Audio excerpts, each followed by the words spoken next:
and we're back for another episode of 10 for None, part of our Soft Signal podcast. My name is Varun, and I'm joined by my host. Say hi. Hi, Aditya. Yes, sorry, I forgot to introduce him, even though his name is on the screen. But we are recording yet another, putting together another fun list this week. Last week, I hope you enjoyed watching our episode. If you haven't, check it out. It was the top 10 innings by Indian batsmen in Australia in this century. It was quite a fun exercise. I think we first time we were doing that, but yeah, we managed to come up with a pretty good list in the end, right? Yeah, it was a good list. Like some really good innings, right? Uh, and of course, there were overlaps there, especially the best one. Yeah, But that was not surprising. yeah. So for today, um, against the backdrop of India almost certainly losing a test in Australia, because as we speak, they are 29 runs behind in the second innings with 5 wickets left. So, uh, looking bleak, but we're trying to be positive and think of India's best 10 or just the best 10 performances, test matches between India and Australia since 1996. 1996 is the starting point for two reasons. First of all, we don't remember cricket before then. And secondly, that's when the border Gavaskar Trophy officially started. So, with I don't want to speak on behalf of either of us, but rather speak on behalf of myself, not on behalf of you. But I'm guessing most of these are going to be India wins. But we'll see. There might be a couple which are just memorable test matches which were not. Follow the same format. We'll do one, and then the other person will go for two at a time, and then we'll flip back and forth till the second person goes for number 10.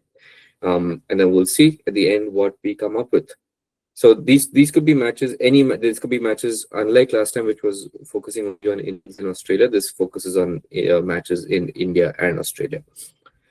So I think I won the virtual toss this time. So I'm gonna go first. I'll start with my number one, and probably going to be the same, but my number one is the Kolkata 2001 Test. Probably the one of the even after 23 years, almost 24 years now actually. Uh, One of the most famous iconic Test matches, not just in India Australia rivalry, but of all time. Um, put a bit more context behind the match for people who might not be as familiar for whatever reason. This was an Australian team which had won 16 in a row under Steve Waugh's captaincy. They'd come to India. They had decimated India in the first test. An Indian team at that time was actually not that strong. They were going through kind of a transition. Sort of Ganguly had just taken up the captaincy, and the team was a bit shaky, especially the bowling attack. There was no Srinath, there was no Kumble, and the batting order wasn't as what they were at the time. And pulling up the scorecard, Australia first innings, despite a hat trick from Harbhajan, got to 445. India 171 all out.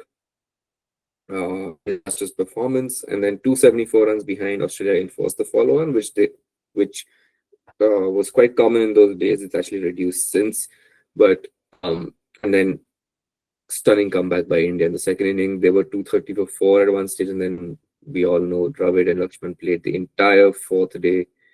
Unheard of. Lakshman 281, Dravid 180, and then on the last day, it at that point it still felt like okay, at least we've avoided the defeat, but it might be a draw. But they actually managed to win the match with 7 wickets in the last session, which was like so. It was just a one of those where it's like just like a film almost, where you like everything just turns around and yeah, uh, brilliant test match. And yeah, I think for most people it will be one of the number one test. Yeah. No surprises that was also number one on my list. So we have a overlap there, but of course that is not at all surprising. I think the best thing about that test match was the fact that they batted one full day. Like imagine. the Australians turned up that day to play cricket and did not manage to take a wicket the entire day. Like that is just amazing. Yeah. Okay, so I get number two, right? Number And two three. and number Yeah. three. Okay, so the next one on the list is actually from the same series. And that was like the series decided actually, the third test match of that three-match series in 2001 that happened in Chennai.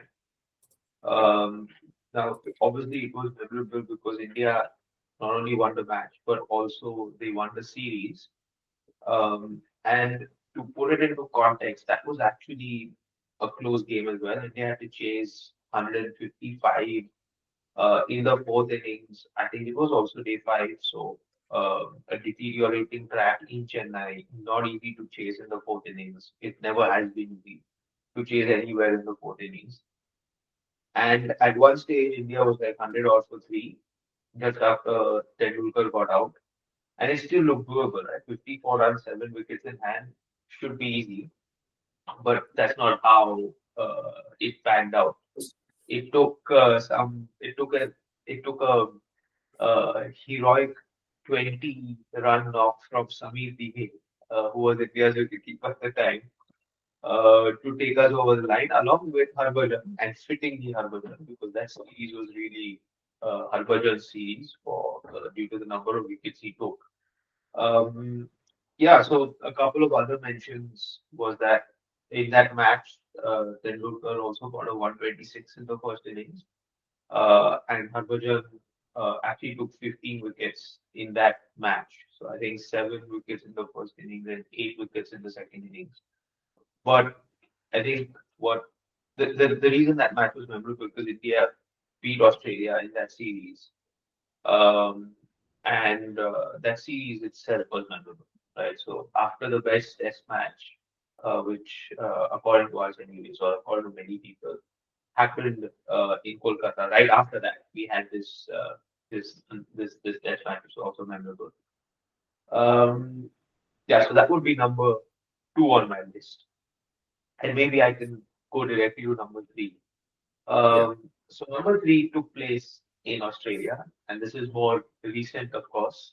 2021 at the Gabba, India beats Australia to once again win the series, um, which also makes it special. Once again, fourth innings run chase on a day five track, up against the odds because the team, anyways, was depleted due to injuries and so on.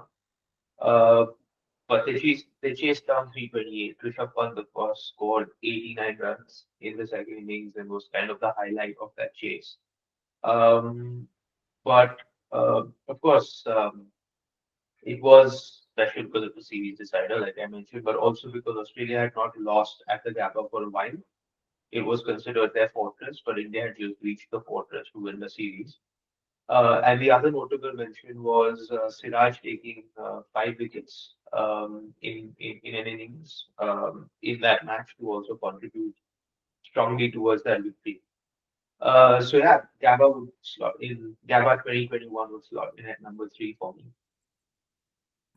Yeah. So both of those tests were in my list, at different positions. But yeah, I agree with the inclusion. I mean, not that it matters, but I'm on the same page.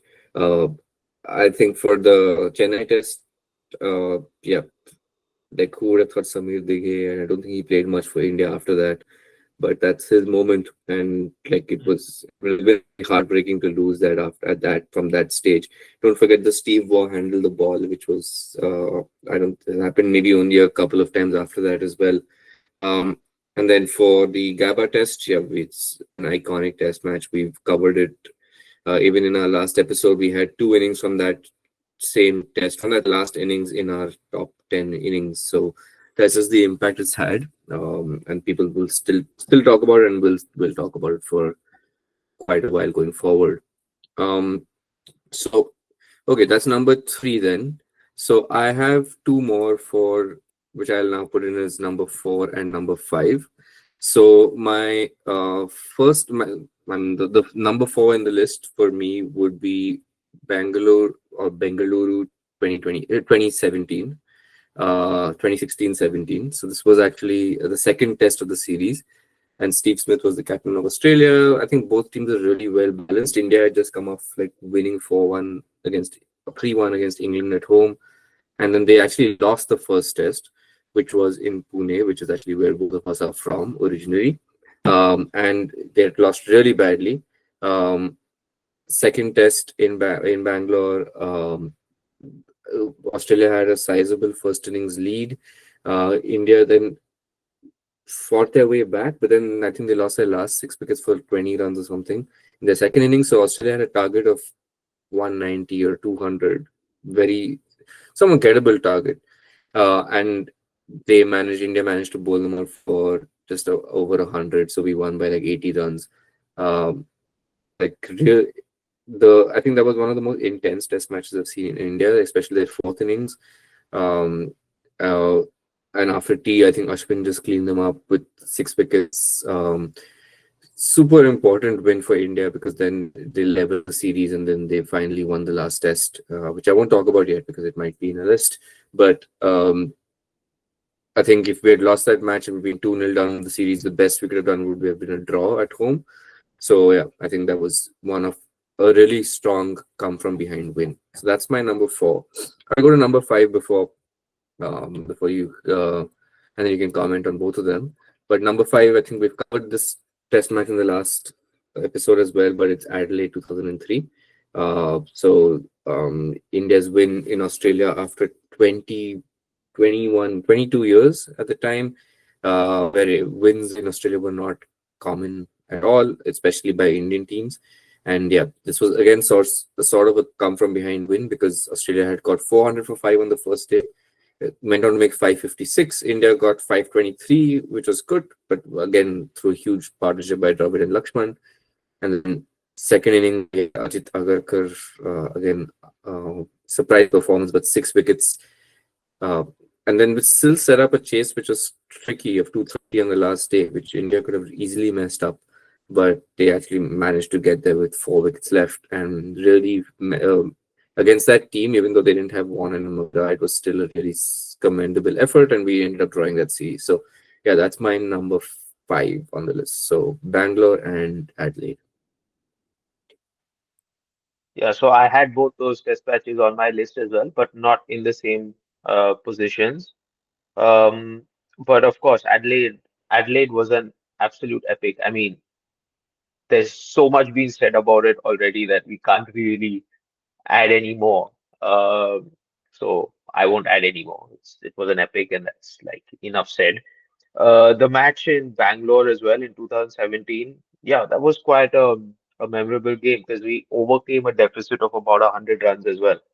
And then you had Ashwin with the ball spinning Australia out 6 wickets in the second innings. Um, yeah, so that was a memorable one as well. So both were in my list. Um, Not surprisingly. Okay, so we're done with five, right? So I get number six and number seven now. So for me, the next one, which would be number six, is Mohali in 2010.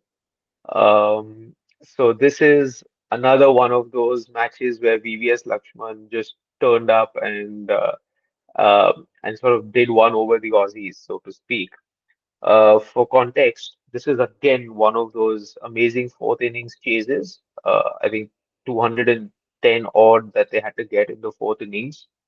Um, but again, it was not a simple chase because India was 120 odd for eight. Uh, when Lakshman got together with Ishan Sharma, stitched a small partnership, and then for the last wicket after Ishan Sharma got out, he took India over the line with Pragyan Oja. Um, and there was obviously tense moments towards the end of that chase as well, where Lakshman was battling back spasms, so he needed a runner, and then there was almost a run out just when India was a few runs away from the target.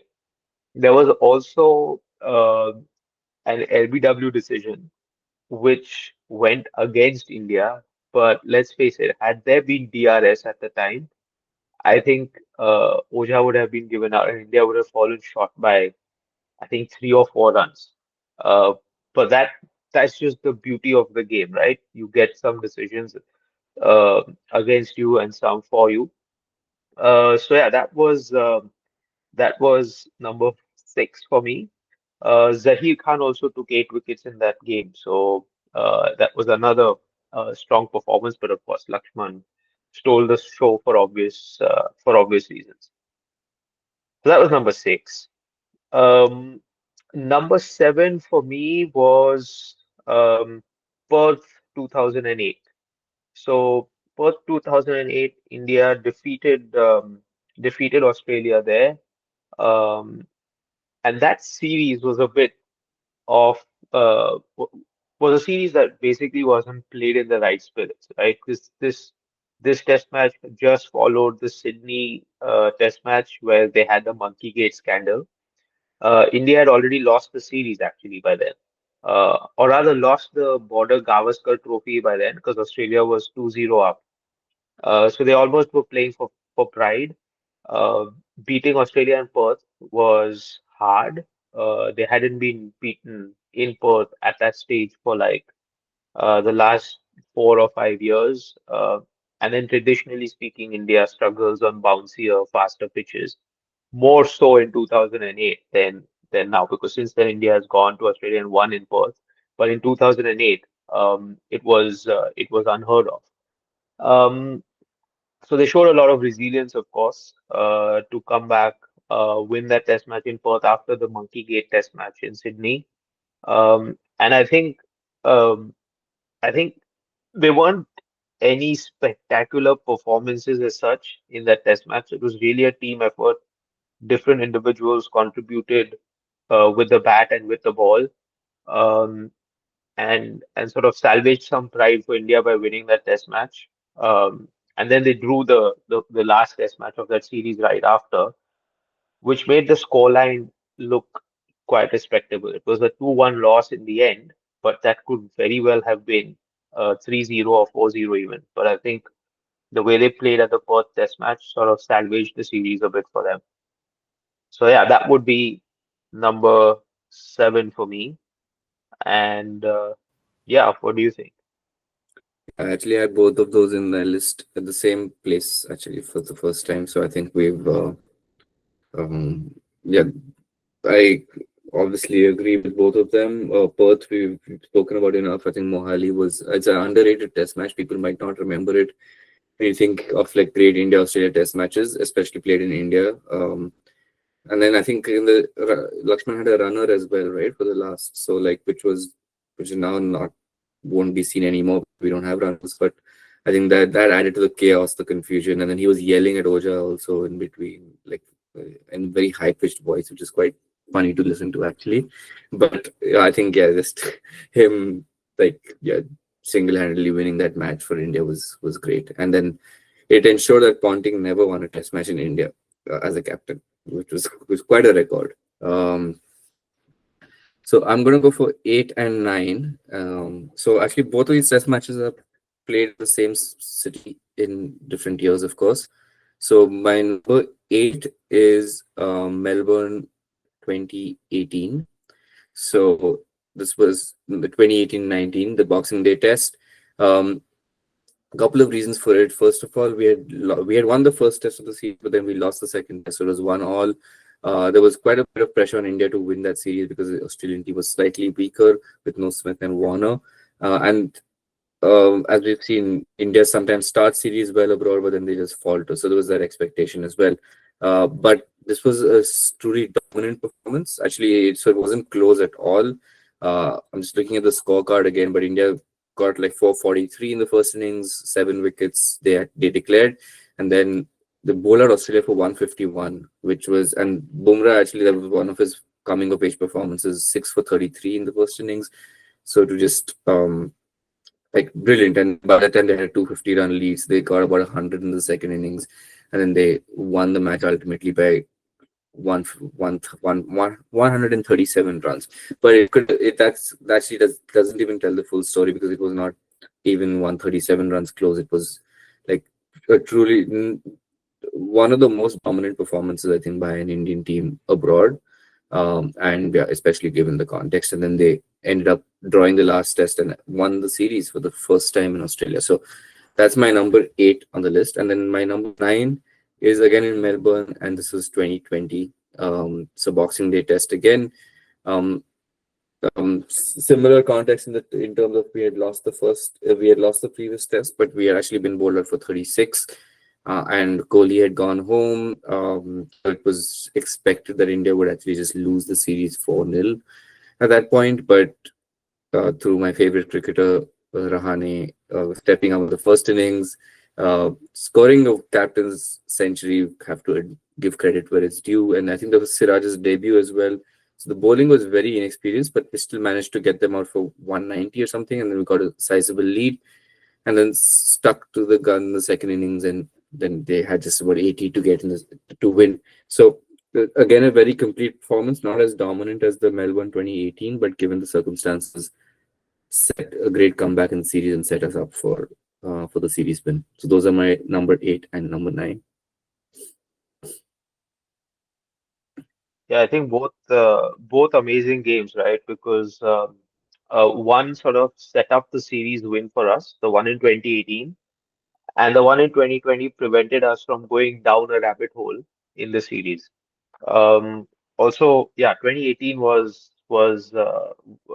the 2018 game was, like you said, Bumrah took 9 wickets in the game, but I specifically remember that slower ball that he bowled to Sean Marsh. I think it was in that test match. Um, last ball before lunch or something, and he comes up with the slower ball, which is kind of unexpected in test match cricket. I don't know why. I mean, I don't know why bowlers don't bowl it more or use it more. But Bumrah obviously is a genius, and that was really the start of all of the amazing things he did in Australia. So yeah, I remember that one well. And also I had both of them in my list, so no surprises there. Okay, so I've got the last one, isn't it? So number 10 and the last one on this list. And for this, I'll go way, way, way back. Well, not to 1996 when it all started, but to 1998. In Chennai, um, India won that match against Australia, of course. But that's what we're talking about. India won that match, but what stood out was the innings from Sachin. Third innings of that test match, he scored 155, but he absolutely decimated Shane Warne, who was bowling to him from around the wicket with all of those amazing slog sweeps. The amazing thing was that he had prepared for that before the series by getting Lakshman Sivaramakrishnan bowling to him around the wicket and all of that into the rough and then smashing him as well. Um, that test match was memorable because it was not an easy one. India conceded a lead of around 80 or 90 in the first innings um, after batting first in that test match. So we got about 290 odd, I think, um, and Australia scored more than that, and 90 odd more than that. And then in the third innings, again in Chennai, where the pitch deteriorates, um, India was able to kind of turn the match around and sort of win it. Also, Anil Kumble at the time, I think he took 4 wickets in the last innings to bowl Australia out. Yeah, so that was a great match. It was also the first Test match of that series, so it sort of set the tone for the series win that followed after that. Um, but yeah, that would slot in as number 10 in this list, I think. Yeah, so I had considered of including that, but I didn't. Ultimately, I chose others in favor of it. But that's yeah. But great test. Also, the series was being billed as this whole Sachin versus Vaughan thing Mm. for a while before that, and Vaughan had actually got Sachin out for 4 in the first innings. I think like he had hit a 4 and then he got out the next ball or soon after. So yeah, lot to prove, and yeah, brilliant test. I don't remember watching it as much live, but I've watched highlights of it multiple times, and yeah, great atmosphere. Chennai always somehow has great test matches. Um, Yes, so yes, that's true. so yeah, very notable inclusion. That's it. That's our 10. So I'm going to, I don't know if you've been keeping track, but I'm just going to write, call them out as, and let me know if I'm missing anyone. But I have Kolkata 2001, of course, and then Chennai 2001 as number two. Number three is Gaba 2020. Number four is Bangalore 2017. Number five is Adelaide 2003. Six, we have Mohali 2007. Seven, we have Perth 2008. Sorry, Mohali 2010. Seven was Perth 2008. And then at number eight, we have Melbourne 2018. At number nine, Melbourne 2020. And then at number 10 is Chennai 98. So I think we're fairly, all these test matches, India ended up winning, which is makes sense because we're ultimately Indian fans. So those Yeah, stick more. I'm sure there were some which Australia won, which were great as well. So this is by no means an objective list. This is very much subjective. So yeah, feel free to let us know as well in the comments if there's any ones that you feel are which you guys like more. Any ones you want to mention which didn't make the list? For me, I think my list is actually very yeah, common. yeah. Actually, there is one special mention, uh, and this is the one that happened in Nagpur in 2008. Now, not many would remember this test match because India hammered Australia there. It was not really a tight test match, but it was memorable because it was Ganguly's last test match. So, um, But zero. it was the last test match. He scored 85 in the first innings, got out for a duck in the second innings. So essentially, his last test innings was a duck. But what was interesting is that he captained India for the last 15-20 minutes when they needed to get the last batsman out. So Dhoni actually asked him to captain the side for those last 15-20 minutes. And I thought that was fitting because it was only under Ganguly's captaincy that India actually started standing up to the Aussies and giving them a run for their money in Australia. So it was kind of fitting that it was Ganguly who played his last test match against Australia and kind of unofficially captained the side for the last 20 minutes. So yeah, so that was like just one additional special mention that I had in my list. Yeah. No, great test. Also, I think Jason Kreja got 8 wickets and then never played much after that. Hmm. On this was his debut Yeah. for Australia. Eight Um, eight for 212 or something like that. yeah, we don't talk about that. We just look focus on the eight. But yeah, I think the only other one that I felt like I had in the list and I removed was like Sydney 2020. Again, it Hmm. was a drawn test match actually, but just the courage from India on the last day to draw it, and especially in the last 30, 40 overs by Ashwin and Vihari. But so that was one, but then there were others which came up stronger. So yeah, I think that's the list. You happy with it? Yeah, that's a pretty comprehensive list. Some amazing test matches in there. Yeah. Okay. So hope you guys enjoyed listening to this our um, episode where we've talked about the top 10 border Gavaskar test matches. We'll be back next week with another list. We haven't we'll come up with a topic soon now, but what's for sure is that we will be back. So thank you for listening and stay safe, stay warm because it's snowing all day here. Yeah, stay safe. Yes, and yeah, stay warm as well. And Depending yeah, on where see you next week. Yeah, depending on where you are, exactly. Yeah, see you next week.